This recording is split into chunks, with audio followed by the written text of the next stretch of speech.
الحمد لله نحمده ونستعينه ونستغفره ونعوذ بالله من شرور أنفسنا ومن سيئات أعمالنا من يهده الله فلا مضل له ومن يضلل فلا هادي له وأشهد أن لا إله إلا الله وحده لا شريك له وأشهد أن محمدًا عبده ورسوله أما بعد فإن خير الحديث كتاب الله وخير الهدي هدي محمد صلى الله عليه وسلم وشر الأمور محدثاتها وكل محدثة بدعة وكل بدعة ضلالة وكل ضلالة في النار. اعوذ باللہ من الشیطان الرجیم. بسم اللہ الرحمن الرحیم. الذین یتبعون الرسول النبی الأمی الذی یجدونہ مکتوبا عندہم فی التوراۃ والانجیل یأمرہم بالمعروف وینہاہم عن المنکر ویحل لہم الطیبات ویحرم علیہم الخبائث وَيَضَعُ عَنْهُمْ إِصْرَهُمْ وَالْأَغْلَالَ الَّتِي كَانَتْ عَلَيْهِمْ فَالَّذِينَ آمَنُوا بِهِ وَعَزَّرُوهُ وَنَصَرُوهُ وَاتَّبَعُوا النُّورَ الَّذِي أُنزِلَ مَعَهُ أُولَئِكَ هُمُ الْمُفْلِحُونَ. معزز اسلامی و دینی بھائیوں، ہم اللہ رب العالمین کی رحمت کے کس طرح سے مستحق بن سکتے ہیں؟ اللہ رب العالمین نے اس آیت کریمہ میں اسی بات کو وضاحت کے ساتھ بیان فرمایا ہے. ذکر چل رہا ہے موسیٰ علیہ السلام کی قوم کا. اس آیت سے قبل کی آیتوں میں اللہ رب العالمین نے موسیٰ علیہ السلام اور ان کی قوم کا ذکر فرمایا ہے. یہ آیت کریمہ میں نے جو آپ کے سامنے تلاوت کی ہے، اس سے پہلے اللہ رب العالمین فرماتا ہے کہ عذابی اصیب بہ من اشاء ورحمتی وسعت کل شیء، کہ میں اپنا عذاب جسے چاہتا ہوں دیتا ہوں، لیکن میری رحمت تمام چیزوں کو گھیرے ہوئے ہے. میری رحمت یہ میرے غضب پر غالب ہے، میرے غصے پر غالب ہے، تبھی یہ دنیا کا نظام چل رہا ہے اور سورج اور چاند نکل رہے ہیں. ورنہ آج لوگوں کے اعمال اس قدر برے ہیں اور خراب ہیں کہ اگر اللہ رب العالمین ایک ایک عمل پر بدلہ لینے پر آ جائے تو ہو سکتا ہے کہ کوئی انسان اس دنیا میں باقی نہ رہے. جو اچھے لوگ ہیں، اللہ رب العالمین کی عبادت کرنے والے لوگ ہیں، وہ بھی اللہ رب العالمین کے عذاب کی زد میں آ جائیں گے. اللہ رب العالمین فرماتا ہے کہ میری رحمت یہ تمام چیزوں کو شامل ہے. آگے اللہ رب العالمین نے ذکر فرمایا کہ کون لوگ ہیں جو اللہ رب العالمین کی رحمت کے مستحق بنتے ہیں. دنیا میں بھی اللہ رب العالمین ان پر رحم فرماتا ہے اور آخرت میں بھی اللہ رب العالمین ایسے لوگوں کے ساتھ رحم و کرم کا معاملہ فرمائے گا. اللہ فرماتا ہے فَسَأَكْتُبُهَا لِلَّذِينَ يَتَّقُونَ وَيُؤْتُونَ الزَّكَاةَ وَالَّذِينَ هُمْ بِآيَاتِنَا يُؤْمِنُونَ، کہ ان قریب میں اپنی رحمت ایسے لوگوں کے لیے لکھ دوں گا، ایسے لوگوں کے لیے فرض کر دوں گا جو تقوی اختیار کرتے ہیں. للذین یتقون، جو لوگ تقوی اختیار کرتے ہیں. اور خاص طور سے اللہ رب العالمین نے زکوٰۃ کا ذکر فرمایا. حالانکہ ہم جب قرآن اور سنت کے دلائل کو جمع کرتے ہیں تو پتہ چلتا ہے کہ صرف زکوٰۃ دینا اور تقوی اختیار کر لینا یہ انسان کی نجات کے لیے کافی نہیں ہے. اس آیت میں اللہ رب العالمین نے نماز کا ذکر نہیں فرمایا، حالانکہ اسلام کی بنیادوں میں سے توحید کے بعد سب سے پہلے نماز کا ذکر ہے، لیکن یہاں پر نماز کا ذکر نہیں فرمایا اللہ رب العالمین فرماتا ہے کہ جو لوگ تقوی اختیار کرتے ہیں ان کے لیے میں اپنی رحمت لکھ دوں گا، اور جو لوگ زکوٰۃ دیتے ہیں ان کے لیے میں اپنی رحمت لکھ دوں گا، اور جو لوگ ہماری آیتوں پر ایمان لاتے ہیں ان کے لیے میں اپنی رحمت لکھ دوں گا۔ تو تقوی کا جو لفظ ہے یہ اپنے اندر بڑی کشادگی رکھتا ہے، تقوی اپنے اندر بڑا وسیع مفہوم رکھتا ہے، اس کے اندر ساری چیزیں آ جاتی ہیں، ہمارا ایمان، ہمارا اسلام، ہماری عبادات، ہمارے معاملات، نماز، روزہ، زکوٰۃ، حج اور دیگر چیزیں جو ہم کرتے ہیں وہ ساری چیزیں تقوی میں آ جاتی ہیں، یعنی قرآن اور سنت کی روشنی میں یہ ساری چیزیں انجام دی جائیں۔ تقوی کے بعد خاص طور سے زکوٰۃ کا ذکر کرنے کا مقصد یہی ہے کہ اللہ رب العالمین زکوٰۃ کی خاص اہمیت بیان کرنا چاہتا ہے۔ جہاں نماز کی بڑی اہمیت ہے اور ہر کسی پر فرض ہے، کسی بھی حال میں نماز معاف نہیں ہے، اسی طرح سے اللہ رب العالمین نے بیان فرمایا کہ یہ نہ سمجھنا کہ صرف نماز پڑھ کر تم ہدایت پا جاؤ گے، اللہ رب العالمین تمہارے اوپر اپنی رحمت کو لکھ دے گا، بلکہ اگر اللہ رب العالمین نے تم کو مالدار بنایا ہے، تم صاحب نصاب ہو، تو تمہیں اللہ رب العالمین کی خاطر تمہیں اپنے مال کو سال میں ایک بار غریبوں میں تقسیم بھی کرنا ہوگا، اور اسی طرح سے اس کے علاوہ دیگر صدقات بھی تم کو کرنے ہوں گے۔ اللہ فرماتا ہے تیسرے نمبر پر کہ والذین ھم بآیاتنا یؤمنون، کہ جو لوگ ہماری آیتوں پر ایمان رکھتے ہیں، ہماری نشانیوں پر جو لوگ ایمان لاتے ہیں، اللہ رب العالمین فرماتا ہے کہ ایسے لوگوں کو میں اپنی رحمت کا مستحق بناؤں گا۔ آگے اللہ نے ذکر فرمایا جو میں نے آیت کریمہ تلاوت کی ہے، الذین یتبعون الرسول النبی الامی الذی یجدونہ مکتوبا عندہم فی التوراۃ والانجیل، کہ جو رسول کی پیروی کرتے ہیں، اور وہ رسول کون ہے؟ نبی امی ہے۔ نبی امی کے بارے میں علامہ شوکانی رحمۃ اللہ علیہ فتح القدیر میں ذکر فرماتے ہیں کہ یا تو یہ نسبت ہے امی امت کی طرف، یعنی اللہ کے رسول صلی اللہ علیہ وسلم کو عربوں میں بھیجا گیا کہ جو نہ تو لکھ پاتے تھے نہ تو پڑھ پاتے تھے اور نہ حساب کر پاتے تھے، تو ایسی امت کی طرف اللہ کے رسول صلی اللہ علیہ وسلم کو بھیجا گیا، تو اسی کی طرف نسبت کر کے آپ کو امی کہا گیا۔ اور امی کا ترجمہ بعض لوگ جاہل سے کر دیتے ہیں، یا یہ کہ اللہ کے نبی صلی اللہ علیہ وسلم کو جانتے نہیں تھے، یہ غلط ہے۔ اللہ کے نبی صلی اللہ علیہ وسلم عبارتیں پڑھ نہیں پاتے تھے اور اپنے ہاتھ سے لکھ نہیں پاتے تھے، اس کی ایک خاص حکمت ہے کہ کوئی یہ نہ کہہ سکے، یا مشرکین جیسا کہ کہا کرتے تھے کہ اللہ کے رسول صلی اللہ علیہ وسلم نے یہ کلام اپنی طرف سے لکھ لیا ہے، یا یہ کہ کہیں سے پڑھ پڑھ کر یہ سناتے ہیں، تو اس بات کی اللہ رب العالمین نے نفی کر دی اللہ کے رسول صلی اللہ علیہ وسلم سے کہ آپ کو امی بنا کر بھیجا، اور امی امت میں اللہ رب العالمین نے نبی صلی اللہ علیہ وسلم کو بھیجا۔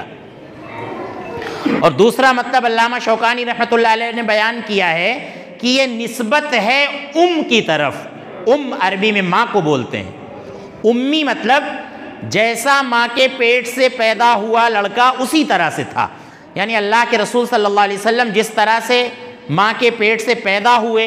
ماں کے پیٹ سے پیدا ہونے والا بچہ لکھنا پڑھنا نہیں جانتا ہے، اللہ کے رسول صلی اللہ علیہ وسلم کو اسی طرح اللہ رب العالمین نے رکھا۔ تو اس میں بہت بڑی حکمت تھی، جیسا کہ میں نے آپ کے سامنے بیان کیا۔ تو اللہ رب العالمین فرماتا ہے کہ اللہ سے ڈرنے والے، تقوی اختیار کرنے والے، زکوٰۃ دینے والے، ان کو ہم اپنی رحمت کا مستحق بنائیں گے۔ اور اللہ رب العالمین فرماتا ہے کہ ہم ان لوگوں کو اپنی رحمت کا مستحق بنائیں گے جو رسول صلی اللہ علیہ وسلم کی پیروی کرتے ہیں، اور رسول بھی کیسا؟ جو رسول امی ہے۔ اللہ رب العالمین فرماتا ہے یجدونہ مکتوبا عندہم فی التوراۃ والانجیل، ایسا رسول کہ جس کو یہ یہود و نصارہ، یہ اہل کتاب اپنے یہاں تورات اور انجیل میں لکھا ہوا پاتے ہیں۔ تورات جو کہ موسیٰ علیہ السلام پر نازل ہوئی، اس میں اللہ کے رسول صلی اللہ علیہ وسلم کے اوصاف بیان کیے گئے تھے، اللہ کے رسول صلی اللہ علیہ وسلم کے نام کا ذکر تھا اس میں۔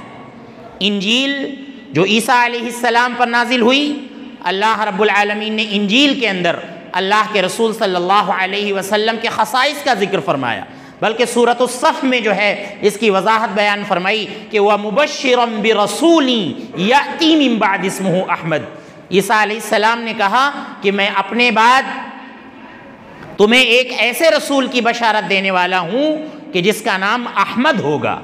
باضابطہ انجیل میں اس بات کا ذکر موجود تھا، اللہ کے رسول صلی اللہ علیہ وسلم کا نام موجود تھا۔ تو اللہ رب العالمین فرما رہا ہے کہ اگر یہ یہود و نصارہ اللہ رب العالمین کی رحمت کے مستحق بننا چاہتے ہیں، اور یہود و نصارہ کے ساتھ پوری قوم، تمام قومیں اگر اللہ رب العالمین کی رحمت کی مستحق بننا چاہتی ہیں تو ان کو رسول کی پیروی کرنی ہوگی، نبی امی کی پیروی کرنی ہوگی، جس کو وہ اپنے یہاں لکھا ہوا تورات اور انجیل میں پاتے ہیں۔ اللہ رب العالمین فرماتا ہے کہ یعرفونہ کما یعرفون ابناءہم۔ اہل کتاب یہود و نصارہ کا معاملہ یہ ہے کہ یہ اللہ کے رسول صلی اللہ علیہ وسلم کو اسی طرح سے جانتے اور پہچانتے ہیں جس طرح سے یہ اپنے بچوں کو جانتے اور پہچانتے ہیں۔ ایک بچہ، ایک باپ اپنے بچے کی ہر حرکت سے واقف ہوتا ہے، اس کی نقل و حرکت کو جانتا ہے۔ اللہ رب العالمین فرماتا ہے کہ یہ اہل کتاب اللہ کے رسول صلی اللہ علیہ وسلم کو بہت اچھی طرح سے پہچانتے ہیں، لیکن یہ جو آپ پر ایمان نہیں لا رہے ہیں، آپ کے ساتھ بغاوت کر رہے ہیں، آپ کی نشانیوں کا انکار کر رہے ہیں، قرآن کریم کا انکار کر رہے ہیں، معجزات کا انکار کر رہے ہیں، تو یہ ان کی بغاوت ہے، ان کی ہٹ دھرمی ہے، جس کی وجہ سے یہ اللہ کے رسول صلی اللہ علیہ وسلم پر ایمان نہیں لا رہے ہیں۔ اللہ رب العالمین فرماتا ہے کہ ایسا رسول امی یأمرہم بالمعروف، جو ان کو معروف کا حکم دے گا، یعنی ان یہود و نصارہ کو اور تمام لوگوں کو معروف کا، اچھے کاموں کا حکم دے گا، وَيَنْهَاهُمْ عَنِ الْمُنْكَرِ، اور ان کو منکر کام سے روکے گا۔ معروف کا حکم دے گا اور منکر کام سے روکے گا۔ اور آپ جانتے ہیں، یہ بات کئی بار میں ذکر کر چکا ہوں کہ دنیا کا سب سے بڑا معروف اور سب سے اہم معروف اللہ رب العالمین کا اقرار کرنا ہے، ایک اللہ رب العالمین کو ماننا ہے۔ یہ دنیا کا سب سے بڑا معروف ہے، اور یہ تقوی کا سب سے پہلا زینہ ہے، سب سے پہلی سیڑھی ہے، اور یہ محور ہے، دھرا ہے کہ اگر انسان کے اندر ایمان نہیں ہے، اسلام میں پختہ نہیں ہے، توحید اس کے یہاں نہیں پائی جاتی ہے، تو کتنے بھی معروف کر لے، اس کے بعد کتنے بھی اچھے کام کر لیں، اس کا ایک عمل اللہ رب العالمین کے یہاں مقبول نہیں ہوگا۔ تو ایسا رسول آئے گا جو معروف کا حکم دے گا، وَيَنْهَاهُمْ عَنِ الْمُنْكَرِ، اور لوگوں کو منکر سے روکے گا۔ اور دنیا کا سب سے بڑا منکر شرک ہے، دنیا کا سب سے بڑا جھوٹ شرک ہے، دنیا کا سب سے بڑا ظلم شرک ہے، جیسا کہ اللہ رب العالمین نے قرآن کریم کے اندر اس بات کا ذکر فرمایا ہے۔ ازل میں اللہ رب العالمین نے توحید کا اقرار لیا تھا، آدم علیہ السلام کی پشت سے آدم کی ذریت کو نکال کر، اور اسی عہد کو یاد دلانے کے لیے اللہ رب العالمین نے تورات، زبور، انجیل، قرآن اور دیگر صحیفے نازل فرمائے۔ کوئی شخص یہ اللہ رب العالمین کے یہاں عذر نہیں پیش کر سکتا شرک کرنے کے بعد کہ ہم اس سے غافل تھے، ہم تیرے عہد سے غافل تھے، یا یہ کہ ہمارے آباء و اجداد یہ کام کرتے تھے، مشرک گھرانے میں ہم پیدا ہوئے، لہذا ہم بھی مشرک رہے، ہم بھی غیر اللہ کی پرستش کرتے رہے۔ اللہ رب العالمین کے یہاں کسی کا بھی یہ عذر مقبول نہیں ہوگا۔ وَيَنْهَاهُمْ عَنِ الْمُنْكَرِ، اللہ فرماتا ہے وَيُحِلُّ لَهُمُ الطَّيِّبَاتِ وَيُحَرِّمُ عَلَيْهِمُ الْخَبَائِثِ، ایک ایسا رسول آئے گا جو پاکیزہ چیزوں کو لوگوں کے لیے حلال کرے گا۔ اللہ کے رسول صلی اللہ علیہ وسلم آئے تو دنیا کے اندر لوگوں کے لیے پاکیزہ چیزوں کو حلال کیا، جو چیزیں ان کے لیے بہتر تھیں، چاہے وہ لباس کا معاملہ ہو، چاہے وہ کھانے پینے کا معاملہ ہو، چاہے وہ دیگر چیزوں کا معاملہ ہو، اللہ رب العالمین نے، اللہ کے نبی صلی اللہ علیہ وسلم نے لوگوں کے لیے طیبات کو حلال ٹھہرایا۔ اللہ رب العالمین فرماتا ہے وَيُحَرِّمُ عَلَيْهِمُ الْخَبَائِثِ، اور ان کے اوپر خبائث کو، ناپاک چیزوں کو یعنی حرام چیزوں کو، اور جو چیزیں صحت کے لیے مضر ہیں، نقصان دہ ہیں، یہ رسول ایسا ہوگا، رسول امی، جو ان خبائث کو حرام قرار دے گا۔ اور اللہ آگے فرماتا ہے کہ وَيَضَعُ عَنْهُمْ إِصْرَهُمْ وَالْأَغْلَالَ الَّتِي كَانَتْ عَلَيْهِمْ، اور ان یہود و نصارہ کے اوپر سے ان کے بوجھ کو ہٹائے گا۔ یہود و نصارہ نے کچھ ایسے غلط کام کیے تھے اور بنی اسرائیل نے کچھ ایسے غلط کام کیے تھے کہ اللہ رب العالمین نے سزا کے طور پر ان کے اوپر ایسی تکلیفیں اور ایسے احکام نافذ کر دیے تھے کہ جن کا بوجھ اٹھا پانا ان کے لیے بڑا مشکل ہو گیا تھا۔ مثال کے طور پر توبہ کا طریقہ اللہ رب العالمین نے بیان فرمایا کہ فَتُوبُوا إِلَى بَارِئِكُمْ فَاقْتُلُوا أَنفُسَكُمْ، اپنے اللہ کے حضور اگر تم کو توبہ کرنا ہے تو تم کو اپنے آپ کو قتل کرنا ہوگا۔ قتل کر کے ان کی توبہ ہوتی تھی، مار کر توبہ ہوتی تھی۔ یہ بڑا سخت حکم تھا اللہ رب العالمین نے جو ان کے اوپر نافذ کیا تھا، اور انہی کی جو ہے ان کی جو زیادتیاں تھیں نبیوں کے ساتھ، اس وجہ سے اللہ رب العالمین نے یہ حکم نافذ کیا تھا۔ پاکی ناپاکی کے سخت مسائل ان کے اوپر مسلط کر دیے گئے تھے۔ اللہ رب العالمین فرماتا ہے کہ ایک ایسا رسول آئے گا جو سراپا رحمت ہوگا، سراپا رحمت ہوگا، جو ان سے اس بوجھ کو ہٹا دے گا یہود و نصارہ سے۔ وَالْأَغْلَالَ الَّتِي كَانَتْ عَلَيْهِمْ، اور ان بیڑیوں کو جو ان کے اوپر پڑی ہوئی ہیں، ان بیڑیوں کو بھی رسول آ کر ہٹا دے گا۔ بیڑیاں وہی سخت احکام کو اللہ رب العالمین نے بیڑیوں سے تعبیر کیا ہے۔ آگے اللہ رب العالمین فرماتا ہے فَالَّذِينَ آمَنُوا بِهِ وَعَزَّرُوهُ وَنَصَرُوهُ وَاتَّبَعُوا النُّورَ الَّذِي أُنزِلَ مَعَهُ، تو جو لوگ بھی، چاہے وہ یہود و نصارہ میں سے ہوں چاہے وہ باقی لوگوں میں سے ہوں، جو لوگ بھی رسول امی پر ایمان لائیں گے، وَعَزَّرُوهُ، اور رسول صلی اللہ علیہ وسلم کی تعظیم کریں گے، وَنَصَرُوهُ، اور رسول صلی اللہ علیہ وسلم کی مدد کریں گے، اور وَاتَّبَعُوا النُّورَ الَّذِي أُنزِلَ مَعَهُ، اور اس نور کی پیروی کریں گے جو آپ کے ساتھ اتارا گیا، جو آپ کے ساتھ نازل کیا گیا، یعنی قرآن کریم کی پیروی کریں گے۔ اللہ رب العالمین فرماتا ہے کہ یہی لوگ کامیاب ہیں، حقیقت میں یہی لوگ کامیاب ہیں جو یہ کام رسول امی کے ساتھ کریں گے۔ اللہ رب العالمین نے فرمایا کہ سب سے پہلی چیز تو ایمان لانا۔ اب آئیے ہم دیکھتے ہیں کہ کن لوگوں نے نبی صلی اللہ علیہ وسلم کو نبی تسلیم کیا اور ایمان لائے، اور اللہ رب العالمین نے ان کو کامیابی سے ہمکنار کیا۔ یہود و نصارہ میں سے چند ایک تھے جو ایمان لائے، عبداللہ بن سلام رضی اللہ عنہ، اور اس طرح کے دیگر لوگ جو اہل کتاب میں سے تھے، یہ اللہ کے رسول صلی اللہ علیہ وسلم پر ایمان لائے۔ اللہ رب العالمین نے قرآن کریم کے اندر ان کی تعریف کی کہ لیسوا سواء من اہل الکتاب امۃ قائمۃ یتلون آیات اللہ۔ اللہ رب العالمین فرماتا ہے کہ یہود و نصارہ میں سے سب برابر نہیں ہیں، بلکہ کچھ لوگ ایسے ہیں جو رات اور دن میں اللہ رب العالمین کی آیتوں کی تلاوت کرتے ہیں، رات کی گھڑیوں میں تلاوت کرتے ہیں، دن میں اللہ رب العالمین کی آیتوں کی تلاوت کرتے ہیں۔ تو اشارہ انہی جیسے صحابہ کرام کی طرف ہے جو یہود و نصارہ میں سے تھے لیکن وہ بعد میں مسلمان ہو گئے۔ تو یہ لوگ اللہ رب العالمین کی رحمت کے مستحق بنے۔ ان کے علاوہ جو عرب کے لوگ بچپن ہی سے اسلام لائے، یا یہ کہ اللہ کے نبی صلی اللہ علیہ وسلم کی دعوت پر، جیسا کہ حضرت عمر بن خطاب رضی اللہ عنہ وغیرہ اور دیگر صحابہ کرام کا معاملہ ہے، یہ سب اللہ کے رسول صلی اللہ علیہ وسلم پر ایمان لائے، اور انہوں نے فرما برداری کا ایسا نمونہ اللہ کے رسول صلی اللہ علیہ وسلم کے سامنے پیش کیا کہ رہتی دنیا تک لوگ قاصر رہیں گے کہ صحابہ کرام جیسی فرما برداری کا نمونہ پیش کریں، لوگ اس بات سے قاصر رہیں گے۔ آپ دیکھیں جنگ بدر کے موقع پر آپ کے سامنے ذکر آیا تھا، صحابہ کرام سراپا فرما برداری بن گئے۔ جب اللہ کے رسول صلی اللہ علیہ وسلم نے کفار سے نبرد آزما ہونے کے لیے صحابہ کرام کو تیار کیا، انصار کو تیار کر لیا، مہاجرین کی طرف اللہ کے رسول صلی اللہ علیہ وسلم کا روئے سخن تھا، مہاجرین کو اللہ کے رسول صلی اللہ علیہ وسلم نے تیار کیا۔ اس کے بعد دوبارہ جب پھر پوچھا کہ کیا تم لوگ ہمارے ساتھ غزوہ کرنے کے لیے تیار ہو، جنگ کرنے کے لیے تیار ہو، تو آپ دیکھیں سعد بن عبادہ رضی اللہ عنہ اور مقداد بن اسود رضی اللہ عنہ یہ بول پڑے کہ اے اللہ کے نبی صلی اللہ علیہ وسلم، ہم آپ پر ایمان لائے ہیں، آپ کو ہم نے اپنا نبی مانا ہے، اور آپ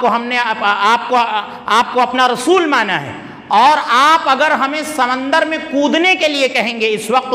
ہم سمندر میں کودنے کے لیے تیار ہیں۔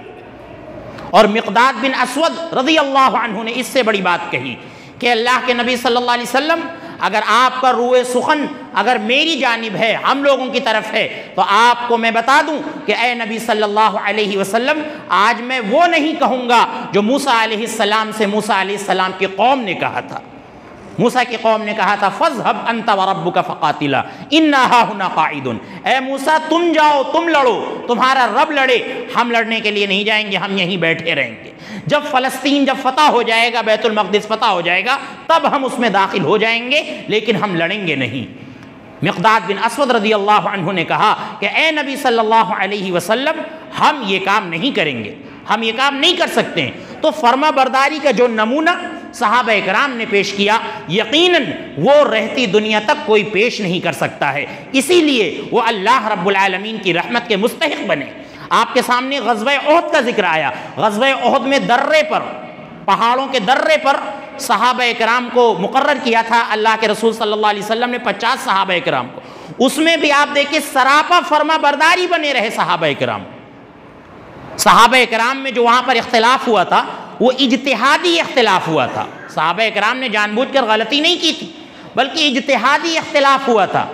صحابہ کرام کو یہ لگا کہ اللہ کے رسول صلی اللہ علیہ وسلم کے کہنے کا مطلب یہ تھا کہ جب جنگ فتح کر لی جائے، جب جنگ سر کر لی جائے تو ہم کو وہاں سے واپس آ جانا ہے، لیکن تب تک وہاں پر جمے رہنا ہے۔ اس کے باوجود آپ دیکھیے کچھ صحابہ کرام تو چلے آئے، لیکن 10 صحابہ کرام پھر بھی وہیں پر ڈٹے رہے۔ عبداللہ ابن جبیر جو کہ ان کے ذمہ دار تھے، یہ سب وہاں پر ڈٹے رہے، سراپا جو ہے فرما برداری بن کر، اور اللہ کے رسول صلی اللہ علیہ وسلم کے حکم کو مانتے ہوئے وہاں پر جمے رہے، وہ نہیں ہٹے۔ اور یہ اللہ رب العالمین کو دکھانا مقصود تھا کہ اگر اس طرح سے غلطی ہوئی، بہرحال غلطی ہوئی تھی، تو یہ اللہ رب العالمین کو پیغام دینا امت کو مقصود تھا کہ صحابہ کرام سے اگر اس طرح کی غلطی ذرا سی، حالانکہ وہ جان بوجھ کر نہیں کرنا چاہتے ہیں، اس طرح کی اگر غلطی ہو گئی تو جب شکست ہو سکتی ہے انہیں، تو اگر تم کھلم کھلا اللہ کے رسول صلی اللہ علیہ وسلم کی نافرمانی کرو گے تو تم کو ہمیشہ شکست کا منہ دیکھنا پڑے گا۔ غزوہ حنین میں آپ دیکھیے، غزوہ حنین میں معاملہ یہ تھا، میں نے آپ کے سامنے ذکر کیا تھا، 12,000 تعداد تھی مسلمانوں کی، مکہ فتح ہو گیا تھا، لیکن حوازن کے لوگ ابھی بھی جو ہے مسلمان نہیں ہوئے تھے، الٹے وہ مسلمانوں کو مارنے کی پلاننگ بنانے لگے، اور اسلام کو کچلنے کی انہوں نے پلاننگ بنائی، اور فتح مکہ کے موقع پر جو نئے مسلمان ہوئے تھے، جو نئے مسلمان ہوئے تھے، یہ بیچارے بھاگے تھے غزوہ حنین میں، کیونکہ کمین گاہوں سے نکل کر جب ان کافروں نے حملہ کیا تو یہ جو نئے مسلمان ہوئے تھے یہ بالکل گھبرا گئے، اور ان کی وجہ سے بیچارے کچھ مسلمان جو پرانے مسلمان تھے، پہلے بھی مسلمان ہو چکے تھے، ان کو بھی مجبور ہو کر بھاگنا پڑا۔ لیکن اس کے بعد اللہ کے رسول صلی اللہ علیہ وسلم نے جب نعرہ بلند کیا، اور حضرت عباس نے جب نعرہ بلند کیا، تو نوبت بئیں جا رسید کہ صحابہ کرام پھر سے جو ہے میدان حنین میں اکٹھا ہوئے اور کافروں کے اور یہودیوں کے چھکے چھڑا دیے۔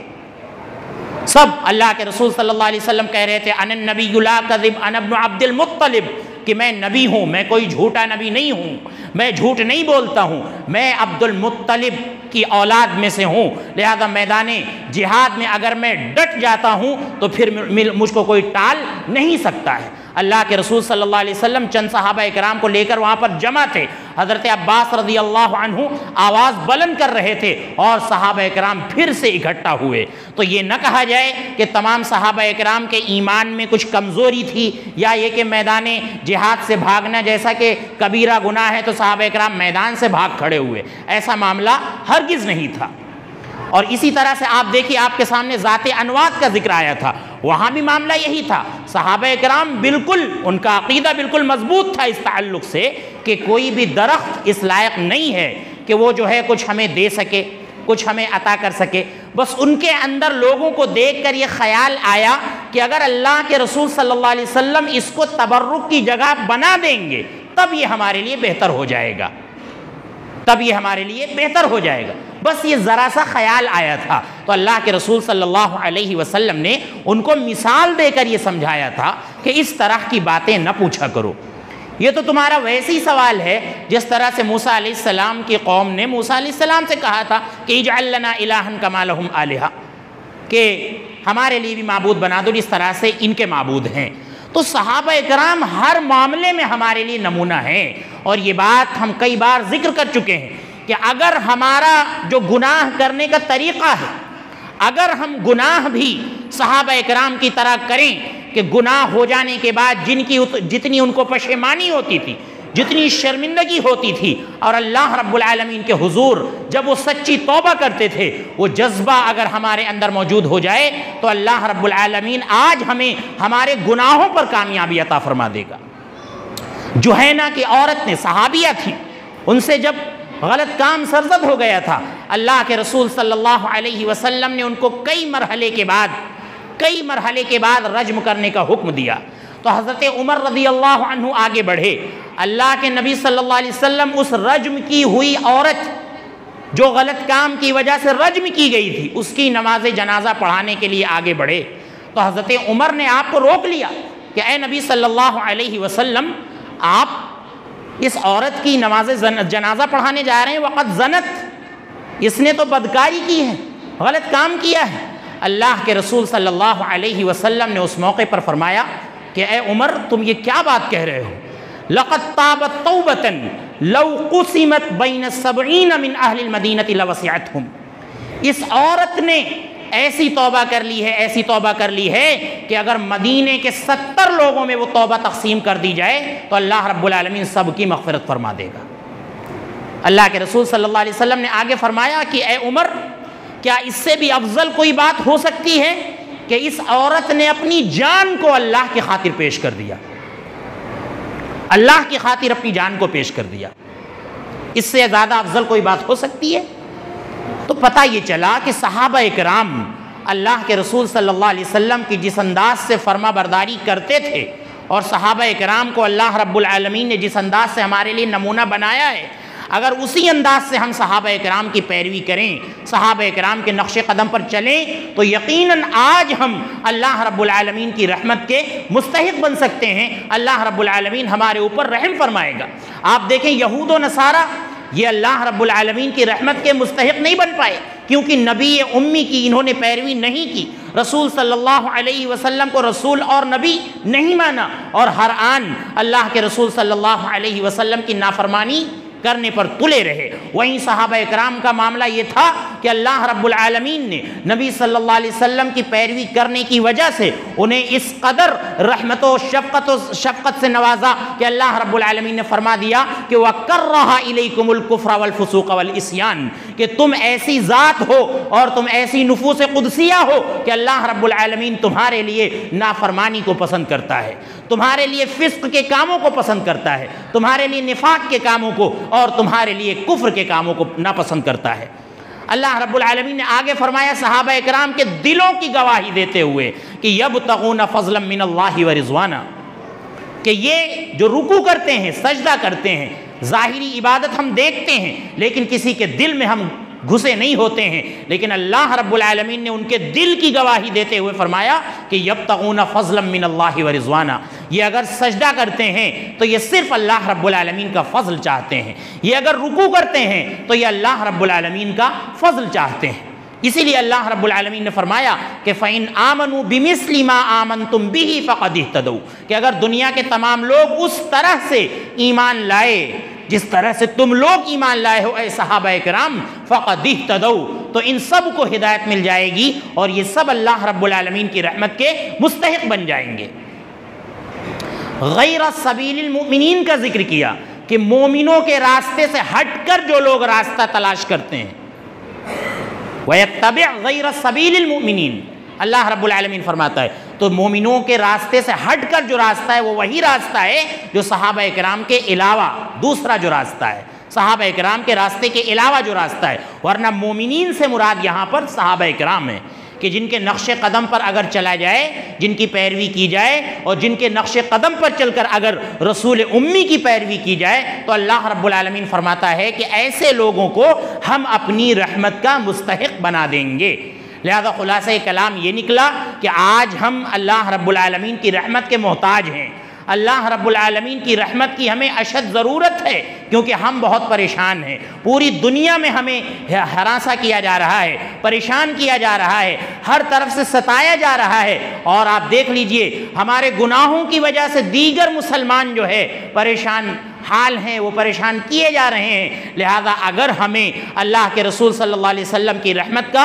اور نبی صلی اللہ رب العالمین کی رحمت کا مستحق بننا ہے تو ہمیں رسول امی محمد عربی صلی اللہ علیہ وسلم کی اسی طرح سے پیروی کرنی ہوگی جس طرح سے صحابہ کرام کرتے تھے، اور وہ سارے کام ہمیں نہیں کرنے ہوں گے جو یہود و نصارہ نے نبی صلی اللہ علیہ وسلم کے ساتھ کیے۔ اللہ رب العالمین ہمیں ان باتوں کو سمجھنے کی اور ان پر عمل کرنے کی توفیق عطا فرمائے۔ اللہ رب العالمین ہمیں رسول اللہ صلی اللہ علیہ وسلم کے فضائل و مناقب کو سمجھ کر آپ کی صحیح انداز میں پیروی کرنے کی توفیق عطا فرمائے۔ اللہ رب العالمین ہمیں شرک و بدعات سے محفوظ رکھے،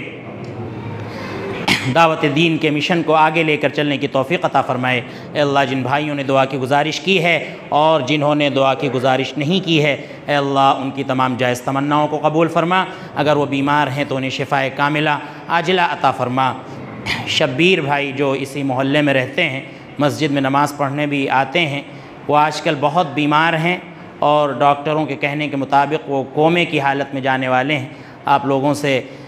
گزارش ہے کہ آپ شبیر بھائی کے لیے خصوصی دعا کریں کہ اللہ رب العالمین ان کی بیماری کو ان کے گناہوں کا کفارہ بنائے اور انہیں شفائے کاملہ عاجلہ عطا فرمائے۔ ابھی کل بھوپال میں ہماری بڑی سگی خالہ کا انتقال ہو گیا ہے۔ ابھی وہ کچھ دنوں پہلے یہاں رائے بریلی بھی آئی تھی، 3-4 دن پہلے ملاقات ہوئی تھی، بالکل ٹھیک تھیں، لیکن برین ہیمریج کی وجہ سے ان کا کل 3 بجے بھوپال میں انتقال ہو گیا۔ اللہ رب العزت ان کی بیماری کو ان کے گناہوں کا کفارہ بنائے اور ان کے گناہوں کو معاف کرے اور انہیں جنت الفردوس میں اعلیٰ مقام عطا فرمائے۔ اللہ جب تک ہمیں اس دنیا میں رکھ، ایمان کی حالت میں رکھ، جب ہمارا خاتمہ ہو ایمان کی حالت میں ہو۔ آمین۔ وآخر دعوانا ان الحمد للہ رب العالمین۔